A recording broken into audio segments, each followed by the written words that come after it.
गोकुळाच्या गवळणी या बाजारला निघाल्या आहेत.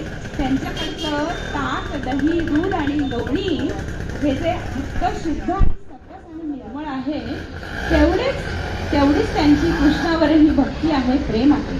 त्यात कुठलीही भेसळ नाही, अशीच निर्भळ आणि निर्मळ भक्ती असलेलं हे एक सुंदरशी आम्ही गवळण इथे सादर करतो आहे.